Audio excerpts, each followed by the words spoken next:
Hello students, कैसे हैं आप लोग। उम्मीद करूंगा कि आप लोग बहुत अच्छे हैं। तो मैं गजेंद्र शर्मा एक बार फिर से आप सभी का स्वागत करता हूं साइंस अड्डा 24/7 के ऊपर। आज मैं आप सभी को बताने वाला हूं क्लास 12th फिजिक्स के वो इंपॉर्टेंट टॉपिक्स जिनसे हर साल सवाल देखने को मिलता है। और अगर इन टॉपिक्स को अगर आप लोग कंप्लीट कर लेते हो ना, तो इसके बाद में ये मान के चलिए कि जो आप लोगों का सपना है ये पूरे में से पूरे मार्क्स लाने का, वो आप लोगों का कंप्लीट होता हुआ आप सभी को नजर आएगा। तो चलिए शुरू करते हैं और जानने की कोशिश करते हैं। और चैप्टर वाइज मैं आप सभी को बताने वाला हूं वो सारे इंपॉर्टेंट टॉपिक्स, उन सभी को आप लोग मार्क करके रख लीजिए। और ये मान के चलिए कि गलती से भी इनको तो छोड़ना ही नहीं है। बाकी आप लोग जो पढ़ रहे हो वो तो पढ़ ही रहे हो, लेकिन इन टॉपिक्स पे तो स्पेशली आप सभी को फोकस रखना है, क्योंकि यहां से आप सभी को न्यूमेरिकल्स भी देखने को मिलते हैं और साथ ही साथ थ्योरी भी आप सभी को देखने को मिलती है। तो चलिए जानने की कोशिश करते हैं। सबसे पहले अगर मैं यहां पे चैप्टर नंबर 1 की तरफ जाता हूं, जहां पे हम लोग चीजों को समझने की कोशिश करेंगे, तो ये चैप्टर नंबर 1 आप सभी के सामने आ गया है। इसकी बात हम लोग कर रहे हैं इलेक्ट्रिक चार्ज एंड फील्ड की। इसके अंदर ये 3 टॉपिक्स हैं जिनसे सबसे ज्यादा सवाल आप सभी को देखने को मिलते हैं। और इसके अलावा अगर मैं बात करूं तो यहां से कई बार आप सभी को कुछ न्यूमेरिकल्स भी देखने को मिल जाते हैं। तो इन टॉपिक्स को करना जरूरी है। पहला है कूलम्ब्स लॉ की बात करेंगे, सेकंड है टॉर्क, और थर्ड आप लोगों का गॉस थ्योरम और इट्स एप्लीकेशन। देखो, गॉस लॉ की अगर एप्लीकेशन से आप सभी से पूछे जाते हैं तो यहां पे आपसे सवाल पहला जो पूछा जाएगा वो पूछा जाएगा कि जब आप लोग इनफाइनेटली लॉन्ग वायर की बात करोगे। दूसरे में आप सभी से वो क्या करेंगे, न्यूमेरिकल्स दे सकते हैं और उसके अंदर आप लोगों से प्लेन शीट से रिलेटेड चीजें भी पूछ सकते हैं। तो इनको आप लोगों को करना बहुत बहुत जरूरी है। अगर मैं सेकंड चैप्टर की बात करता हूं तो इसके अंदर जो आप लोगों का चैप्टर का name electrostatic potential and capacitance, तो सबसे इंपॉर्टेंट जो है वो है इक्विपोटेंशियल सरफेस। इसके अलावा जो आप लोगों की सिस्टम ऑफ टू चार्जेस की बात करते हैं तो उसके अंदर पोटेंशियल एनर्जी कितनी होती है। थर्ड जो आप सभी का सबसे इंपॉर्टेंट वो है कैपेसिटेंस की बात। यार देखो, कैपेसिटेंस की अगर हम लोग यहां पे बात करते हैं पैरेलल प्लेट कैपेसिटर की, तो उसके अंदर जो डाइलेक्ट्रिक को आप लोग इंट्रोड्यूस करते हो तो उस केस के अंदर आपके दो केसेस बनते हैं, एक होता है पार्शियली फिल, एक होता है फुल्ली फिल। तो पार्शियली फिल जो है उससे सैंपल पेपर में भी सवाल देखने को मिले थे। तो पार्शियली फिल को आप सभी को अच्छे से कर लेना है, जिसकी डेरिवेशन आप सभी को अच्छे से आती हो, साथ ही साथ उससे रिलेटेड अगर न्यूमेरिकल आप सभी के लिए आता है तो वो भी आप लोग कर पाए, क्योंकि यार वहां से हर बार देखने को चीजें मिल रही हैं। और अब तो एग्जामिनर थोड़ा सा स्मार्ट बनता जा रहा है और चीजें आप सभी से पूछता चल रहा है। तो आगे अगर हम लोग थर्ड चैप्टर की बात करते हैं तो थर्ड चैप्टर के अंदर जो ड्रिफ्ट वेलोसिटी और इसकी रिलेशनशिप है उनसे आप लोगों को अच्छे से पढ़ लेना है। सेकंड, टेंपरेचर डिपेंडेंसी की बात करती है, जिसके अंदर आप लोग फार्मूला होता है ना R2 = R1 1 + alpha del T की बात हम लोग करते हैं, तो वो आप सभी को पता होना चाहिए। और उससे न्यूमेरिकल आप सभी को आना चाहिए कि यार क्या R2 है, क्या R1 है, क्या अल्फा होता है, डेल टी क्या होता है, तो उनके बारे में आप सभी को पता होना चाहिए। थर्ड की अगर मैं बात करता हूं तो किरचॉफ आपके जो लॉ है उससे आप लोगों को पता होना चाहिए कि यार KCL क्या होता है, KVL क्या होता है, कैसे आप लोग इसको अप्लाई करोगे। इसके लिए अगर आप लोग देखना चाहते हो तो मैंने पहली मैराथन एक कंडक्ट कराई है आप सभी के लिए, तो उसको आप लोग देख लीजिए, जिससे आप सभी के सारे डाउट्स दूर हो जाएं। देन इसके बाद में आप सभी का व्हीटस्टोन ब्रिज बहुत इंपॉर्टेंट है। अगर मैं फोर्थ चैप्टर की बात करता हूं तो मूविंग चार्ज एंड मैग्नेटिज्म की बात करते हैं, तो इसके अंदर भी यार देखो फिक्स है टॉपिक्स। जैसे मैं अगर बात करूंगा तो गैल्वेनोमीटर वाला फिक्स है कि कैसे आप लोग अमीटर के अंदर कन्वर्जन करोगे या वोल्ट मीटर के अंदर कन्वर्जन करोगे। तो यहां पे देखो मूविंग कॉइल गैल्वेनोमीटर की बात कर रहे हैं, करंट सेंसिटिविटी कैसे निकालते हैं और कन्वर्जन की बात हम लोग यहां पे करेंगे। और वोल्टेज सेंसिटिविटी भी आप सभी को पता होना चाहिए कि किस तरीके से अगर मैं नंबर ऑफ टर्न्स को इंक्रीज करता हूं तो क्या उसके ऊपर इंपैक्ट आएगा, तो इसके बारे में आपको आइडिया होना चाहिए। अगर मैं यहां पे बात करता हूं एम्पियर्स लॉ की और इसकी एप्लीकेशंस है, और एप्लीकेशंस में बात करूंगा तो जो सिलिंड्रिकल वायर होता है ना यार, उसकी जो थर्ड एप्लीकेशन है, जब हम लोग इनसाइड जाते हैं तो कितना मैग्नेटिक फील्ड देखने को मिलता है, उसको अच्छे से कर लीजिएगा, क्योंकि वहां से कई बार सैंपल पेपर्स के अंदर न्यूमेरिकल्स देखने को मिलते हैं कि भैया अगर मैं बोलूंगा रेडियस से ऊपर जाएंगे तो क्या होगा, रेडियस के अंदर जाएंगे तो क्या होगा, तो वहां से आप सभी को पता होना चाहिए। और force between two parallel current carrying conductors की बात कर रहे हैं, तो ये पैरेलल वाला आप सभी के सिलेबस में है, जहां से आप लोग F = μ0/2π I1 I2 divided by R या D आप लोग जो भी लिखते हो और मल्टीप्लाई बाई L, तो उसका जो फॉर्मूला आता है वो आप सभी को पता होना चाहिए। तो ये फोर्थ चैप्टर हो गया। अगर इसके आगे हम लोग जाते हैं तो फिफ्थ चैप्टर है मैग्नेटिज्म एंड मैटर। इसके अंदर bar magnet as a equivalent solenoid की, भैया किस तरीके से वो सोलेनोइड के बराबर होता है वो आपको पता होना चाहिए।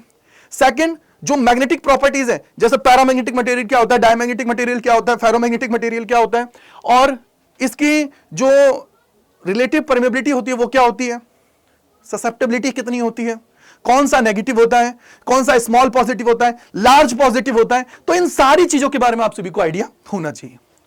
Second, torque on a magnetic dipole की बात कर रहे हैं, और सबसे बड़ी बात, यहीं पे आप लोग वर्क डन वाला भी फॉर्मूला याद रखिएगा, जहां पे एमबी जो आप लोग निकालते हो ना कि भैया जो आप लोगों का वर्क डन है वही स्टोर होता है in the form of energy, तो वो भी आप लोग निकाल लीजिएगा, ठीक है। जैसे टॉर्क की बात करते हो तो साइन थीटा आता है, एनर्जी की बात करते हैं तो कॉस थीटा वहां पे आ जाता है माइनस साइन के साथ। तो ये थोड़ा सा दिमाग में होना चाहिए, क्योंकि आप लोग लिखते हो ना u is equal to minus का एम बी कॉस थीटा, तो माइनस के साथ कॉस थीटा है, और ऊपर अगर आप लोग टॉर्क की बात करोगे तो साइन थीटा आता है आपका, ठीक है।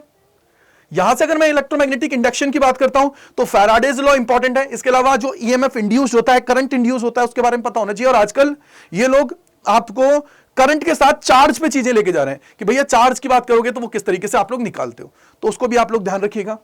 सेल्फ इंडक्टेंस, म्यूचुअल इंडक्टेंस क्या होता है, और जो सोलेनॉइड आपका होता है उसके लिए आप लोग सेल्फ इंडक्टेंस फाइंड आउट करते हो, म्यूचुअल इंडक्टेंस जो होता है ना सोलेनॉइड के लिए म्यूचुअल इंडक्टेंस फाइंड आउट करते हो, तो वो भी आप लोगों को थोड़ा सा आइडिया होना चाहिए। 7 चैप्टर की बात करते हैं तो पीक वैल्यू और आरएमएस वैल्यू की बात करेंगे, इसके अलावा रिएक्टेंस इंपीडेंस की बात करेंगे, एलसीआर सीरीज सर्किट है, यहां से सवाल आपसे भी के बनते हैं, और ट्रांसफार्मर की बात हम लोग यहां पे करेंगे। 8 चैप्टर की बात करते हैं तो बेसिक आइडिया डिस्प्लेसमेंट करंट की, भैया डिस्प्लेसमेंट करंट क्या होता है, क्या कंडक्शन करंट के बराबर होता है, उससे कुछ 1-2 न्यूमेरिकल्स कर लीजिएगा जिससे आपका काम हो जाएगा। जैन आप लोगों का इसकी प्रॉपर्टीज है उनके बारे में पता होनी चाहिए, 1-2 प्रॉपर्टीज आप लोगों को आइडिया होना चाहिए। इलेक्ट्रोमैग्नेटिक जो स्पेक्ट्रम है उससे आप लोगों को चीजें पता होनी चाहिए कि यार स्पेक्ट्रम के अंदर आप लोगों की जो रेडियो है वो किस तरीके से काम करती है, उसका सोर्स क्या है, इस तरीके से सारों के बारे में आप सभी को आइडिया होना चाहिए। Chapter number 9 most important, TIR और ऑप्टिकल फाइबर के बारे में आपको चीजें पता होनी चाहिए। लेंस मेकर्स फॉर्मूला यार इंपॉर्टेंट है, क्योंकि लिक्विड के अंदर जब आप लोग इसको इमर्ज आउट करते हो तो वहां पे जो फोकल लेंथ आती है ना उससे सवाल बनता है। देन आप लोगों का माइक्रोस्कोप और एस्ट्रोनॉमिकल टेलीस्कोप है, उसका आप लोगों को जो फॉर्मुलेस वगैरह है उनको अच्छे से याद कर लीजिए, एक न्यूमेरिकल फिक्स है, आना ही आना है। इसके बाद में आप लोग 10th चैप्टर में आओगे तो आप लोगों का रिफ्लेक्शन और रिफ्रैक्शन जो प्रूफ मांगता है यूजिंग हाइगेन्स प्रिंसिपल, तो इसके आप लोगों को चीजें पता होनी चाहिए। और एक चीज याद रखिएगा, स्नेल्स लॉ को भी प्रूव कराते हैं रिफ्रैक्शन के केस में। अगर मैं यहां पे बात करूं आगे तो इंटरफेरेंस के बारे में पता होना चाहिए, कितने टाइप्स का होता है, और इंटरफेरेंस के अंदर जो एम्पलीट्यूड का फॉर्मूला होता है उसका बारे में आपको आइडिया होना चाहिए, और मैक्सिमम इंटेंसिटी मिनिमम इंटेंसिटी के बारे में आप सभी को चीजें पता होनी चाहिए, तो वो भी आप लोगों के लिए इंपॉर्टेंट है।